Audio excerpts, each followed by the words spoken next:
আলহামদুলিল্লাহ রাব্বিল আলামিন আসসালাতু ওয়াসসালামু আলা রাসূলিল্লাহ সাইয়্যিদিল মুরসালিন ওয়া আলা আলিহি ওয়া আসহাবিহি আজমাইন।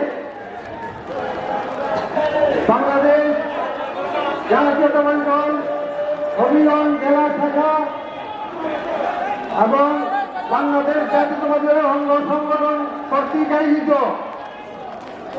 আজকে সবার সম্মানিত সভাপতি হবিগঞ্জের কৃতি সন্তান জনাব কামালউদ্দিন অ্যাডভোকেট কামালউদ্দিন সেলিম, আজকের সবার প্রধান অতিথি হবিগঞ্জের কৃতি সন্তান মাটি ও মানুষের নেতা, দুইবারের মেয়র, 3বারের মেয়র, আগামী দিনের হবিগঞ্জের ভবিষ্যৎ আমার ভাই আলহাজ গাও উপস্থিত আছেন বাংলাদেশ জাতীয়তাবাদী দল হবিগঞ্জ জেলার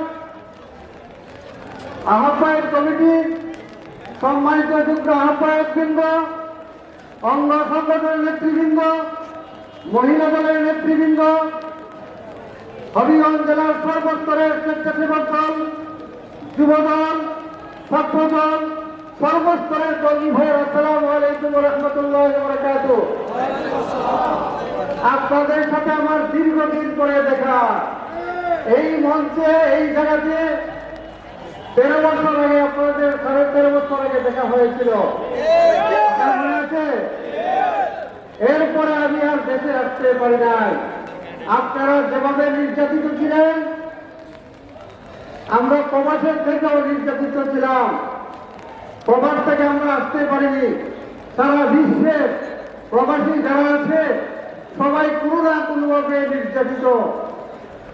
তাই আজকে 14 বছর, 13.5 বছর পরে আপনাদের মাঝে আমার প্রিয় মাতৃভূমি বাংলাদেশ, আমার জন্মভূমি হবিগঞ্জে এসে আমি আজকে নিজেকে ধন্য মনে করছি এবং মহান রবের শুকর আদায় করছি। সবাইকে আমরা একটু আলহামদুলিল্লাহ।